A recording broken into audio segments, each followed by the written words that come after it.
Hello there, theater people, and welcome back to Thespis in the Green Room. It is Bruce and Melanie here. Hi, Bruce. It is Bruce and Melanie. Hey, Melanie, how are you? I'm okay. I'm still a little congested, so Yeah, you might hear that, I but hear it a little bit, but that's life. it You is know, what it is. yeah, that's right. It's another good reason why we're sitting across the great expanse for this show at the moment. The great expanse of the internet. That's right. Of the interwebs, right? The interwebs, exactly. Uh, Well, on today's mini cast episode, we are chatting about the Kennedy Center Honors. mhm. The 43rd installment of this most prestigious of awards ceremony recently took place at the Kennedy Center in Washington, D.C. The ceremony and the performance tributes will be aired here in the USA this weekend on Sunday, June 6th at 8 p.m. Eastern Time on CBS. Yes. So what is the Kennedy Center Honors, you ask? Well, let's go to the press release and hear it from the horse's mouth. The Kennedy Center Honors serves as a moment to celebrate the remarkable artists who have spent their lives elevating the cultural history of our nation and world, said Kennedy Center Chairman David M. Rubenstein. This really is the highest honor available to performing artists working in all genres of the performing arts in the U.S. Dick Van Dyke called it our version of knighthood, which I love that. And of course, he's referring to the fact that in the UK, the Queen honors British subjects who distinguish themselves in the performing arts by knighting them and bestowing upon them the title of Sir or Dame. Yeah, Sir Elton John, Mhm. Dame Judi Dench, Yep. Dame Maggie Smith. There's got to be some other Sirs out there. Sir Ian McKellen, Sir Patrick Stewart. Yeah, that's right. Yeah, that's a lot of them. But sure, yeah. So that's their version of it. And Right. yeah, we do the Kennedy Center here. So Mhm. the Kennedy Center, or as it is formally known, the John F. Kennedy Memorial Center for the Performing Arts. Man. That's a So what are they mouthful. shortened it? Kennedy Center. It's the Kennedy Center. It's the closest thing we have, the closest kind of institution we have here in the U.S. to a national theater. Mm. It is the United States National Cultural Center, and it's located, of course, in Washington, D.C., and it was named in 1964 as memorial to President John F. Kennedy, and it opened on September 8th, 1971. Mm. The idea for the National Theater had been in circulation around D.C. and the artistic community since the Great Depression in the 1930s, but a bill establishing the National Performing Arts Organization wasn't passed until 1958. The slow wheels of government. There you go, folks. Right. And of course, on that, there was tons of planning issues and red tape and back and forth over details and budgets and all that good stuff. So it took forever. Yeah. And then, unfortunately, President Kennedy was assassinated. So because this thing hadn't been built yet, they said in 1964, let's call it after Kennedy. So that's where the name came from. Right. Well, and the Kennedy Center hosts and produce all kinds of productions and events. I have never been there. One day I'm going to get to a production there. I know you've been there. Yeah. No, I'm not. I've never been there. Oh, you haven't? Oh, okay. I've been No. by it, numerous times, but never been in it. So Yeah. one day. But we have talked on previous Thespis episodes about KCACTF, the Kennedy Center American College Theater Festival, which is an annual event and competition for college theater productions and students. I think you participated in some of those, didn't you, Melanie? I did when I was in college. Yeah. I did. I know my daughter did as well. It's kind of a really cool honor, It's fun. But that is just one element of programming the Kennedy Center offers. Recognizing and celebrating America's best performing artists is what the Kennedy Center Honors is all about. Every year, a select committee chooses artists who have made an outstanding contribution to the arts and culture in the U.S. over their lifetime. So obviously it seems like the folks that are getting honored are older because, we're looking at their whole life and what they've been doing. They've been around more than a minute. Yeah. Yeah. And this year's honorees are dancer, choreographer, actress, director, producer Debbie Allen, singer-songwriter and social activist Joan Baez, country music singer-songwriter Garth Brooks. I would have thought he'd already gotten one, to tell you the truth, but he's not really old enough, I guess, till now. So there you go. World-renowned violinist and music educator Midori, and actor, singer, dancer, comedian Dick Van Dyke. And of course, the two that stand out for us here on Thespis are Dick Van Dyke and Debbie Allen. That's it. I mean, not to shun the rest of them. They're all fabulous. No, but they're those great. are the two that have theater experience and Right. in the kind of things that we look at here on Thespis. So That's Debbie Allen, let's quickly run through her little bio. Bio. Yeah, a little bio. Goodness gracious. We don't have time.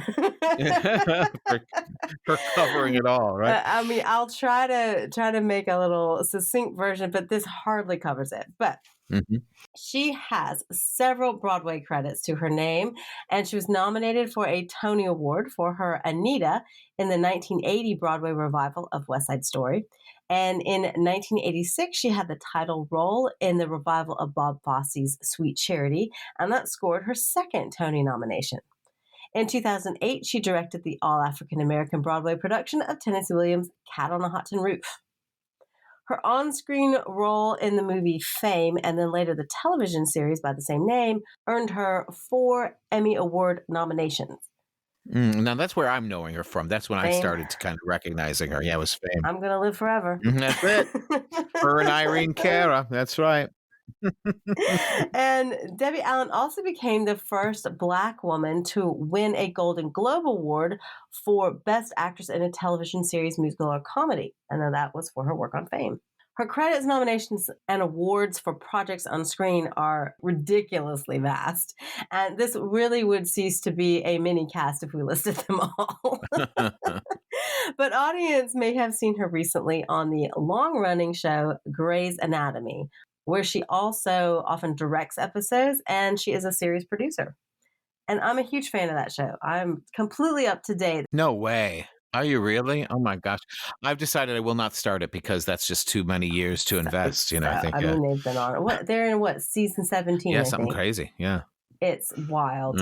I wasn't into it before I went to London, and then one of my flatmates in London was like, "Oh, you have to watch this." And once you're in, it's so addictive. I'm sure. It's so addictive. I'm sure anyway, it is. Yeah. I digress.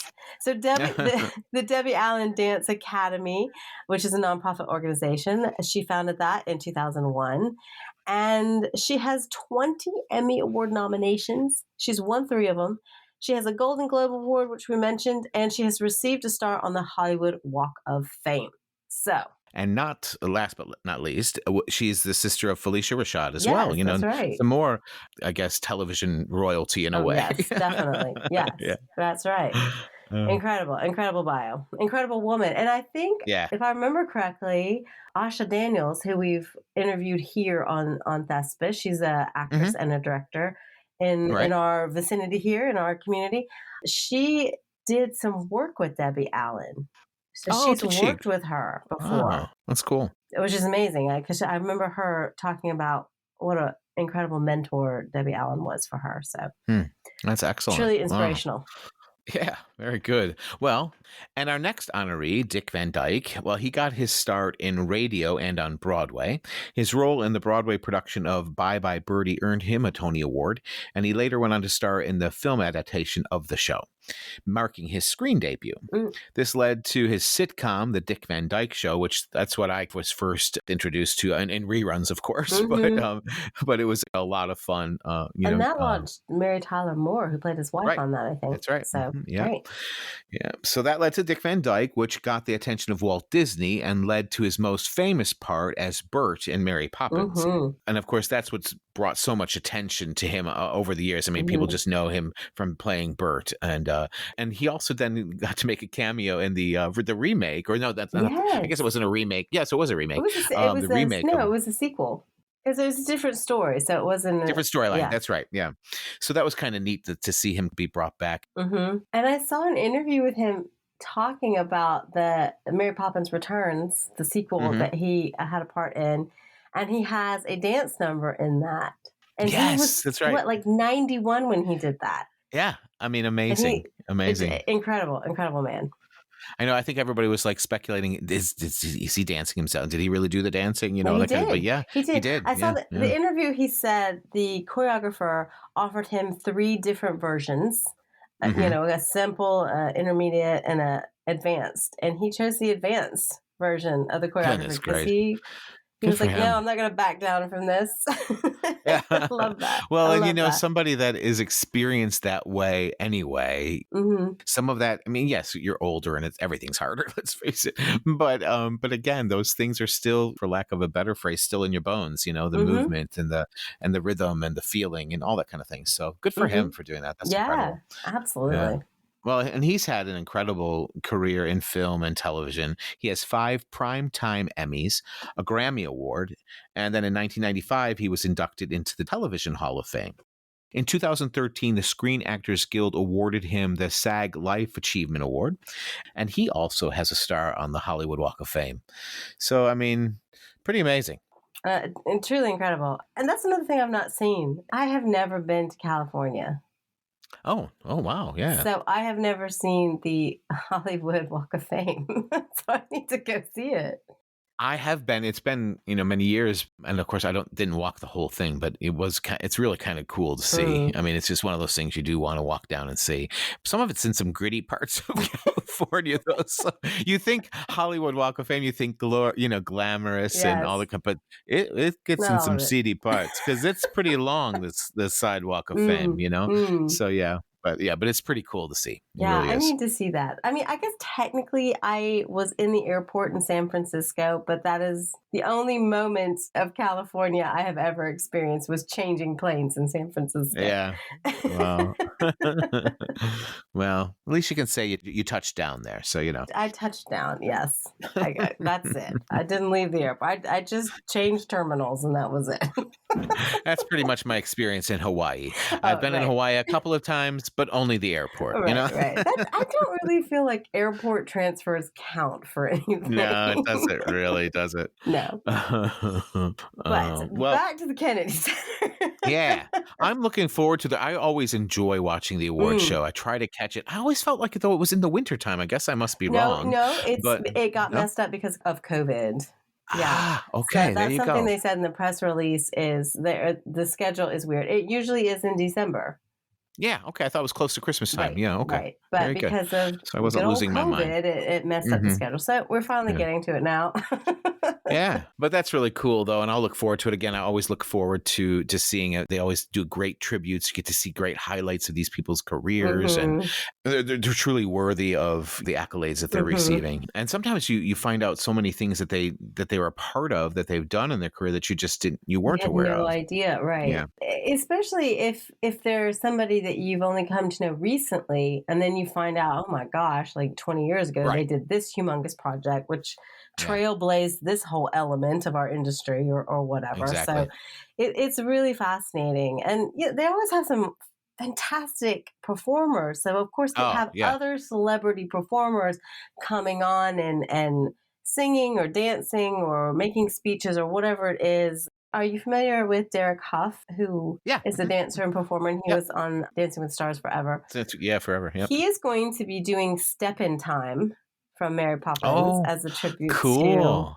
to Dick Van Dyke. So that's one of his That's things. cool. I know Kelly Clarkson is going to sing some of Garth Brooks' music, Okay, that makes sense. Yep. and there is a reenactment song and dance number from Fame, of course, the title Uh, song Fame yeah. for Debbie Allen, and I'm sure there'll be tons of other fantastic performances. And Yeah.